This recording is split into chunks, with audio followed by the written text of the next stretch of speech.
Welcome back to Fluentcast, the podcast where we learn English and talk about real life, one episode at a time.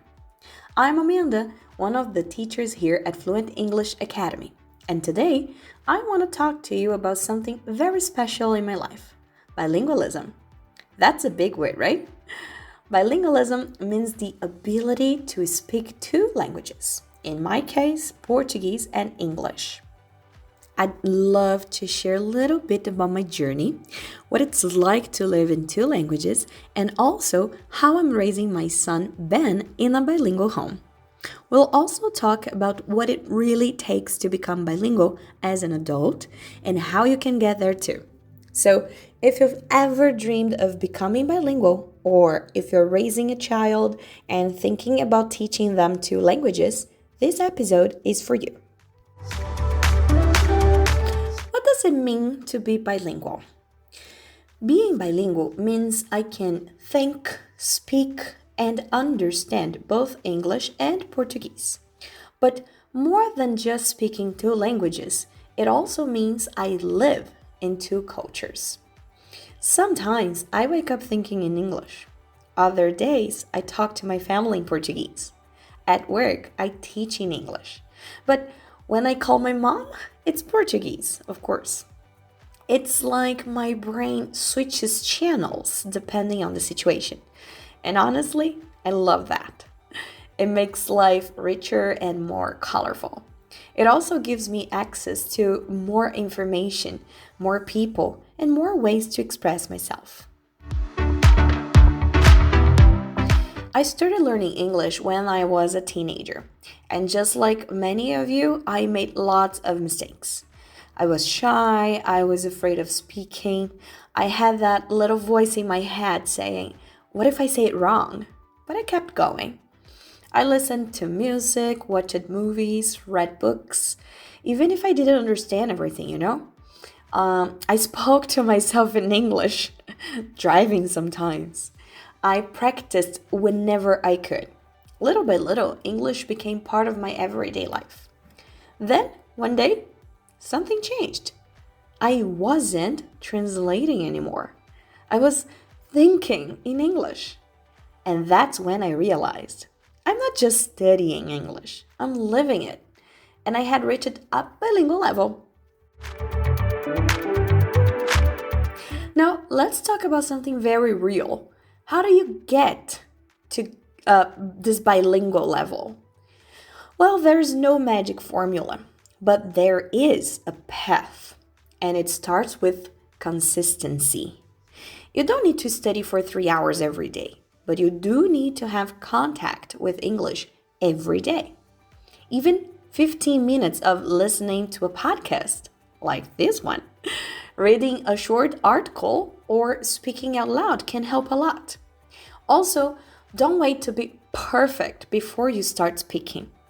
Bilingual speakers are not perfect. We make mistakes all the time.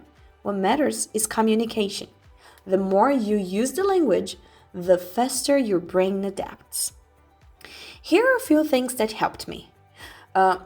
Making English part of my daily routine, watching shows with English subtitles, repeating new words out loud, talking to people, even if it was just online. And I always kept a growth mindset. That means believing that you can learn, even if it takes time. Bilingualism isn't something you wake up with. It's something you'll build, like a house, brick by brick. So be patient with yourself and celebrate the small wins. Now, I'm a mom, and my son, Ben, is growing up with both English and Portuguese. At home, I speak mostly English with him. People at school and the society in general speaks Portuguese with him, so he hears both languages every day.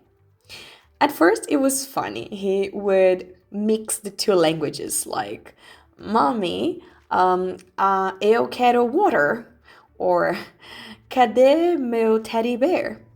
But guess what? That's completely normal.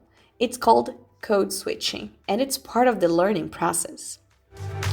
Now that he's a bit older, he knows when to use each language. With me, he says, Mama, can I have a snack?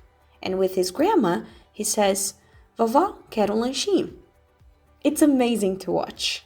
He doesn't even realize how powerful it is to speak two languages so naturally. For him, it's just part of life. A lot of people ask me, Amanda, isn't it confusing for kids to grow up with two languages? And I say, not at all. Kids are like sponges.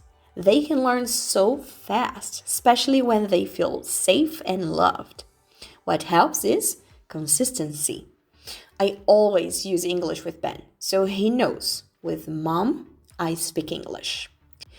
Even if you didn't grow up bilingual, you can still create a bilingual environment for your children or even for yourself. You can read bilingual books, watch cartoons in English, sing songs in both languages. The important thing here is to make language fun and natural. Being bilingual isn't just about knowing two sets of words. It changes the way you see the world. It opens doors to new opportunities, friendships, and cultures. Sometimes, one language can express an idea better than the other. Sometimes a joke only works in Portuguese, and sometimes English gives me words for feelings I didn't even know how to describe. It also helps with thinking. Studies show that bilingual people are often better at problem solving and multitasking. Our brains get used to switching quickly between two systems. But for me, the biggest gift of being bilingual is connection. I can connect with more people, understand different cultures, and teach my son to do the same. And if you're listening to this podcast, you're already on the path to bilingualism. That makes me really happy and proud of you. So let's recap. Today we talked about what it means to be bilingual, my journey learning English, what it takes to reach a bilingual level, raising my son Ben in a bilingual home, and why speaking two languages can change your life. It doesn't matter if you're just starting or if you've been learning for years. Becoming bilingual is possible, and your journey is unique. Be proud of every step you take. And here's a small challenge for you. This week, try to use English in a new way. Maybe you write a short journal entry in English, or you speak for 1 minute without stopping, or maybe you just say good morning to yourself in the mirror in English. Small things matter. And remember, if you ever want help on your journey to bilingualism, we're here for you. At Fluent English Academy, we offer personalized classes to help you feel confident, comfortable, and ready to live in two languages. Thanks for listening to Fluentcast today. If you liked this episode, share it with someone who's learning English. Keep practicing, keep believing in yourself, and I'll see you next time. Bye-bye!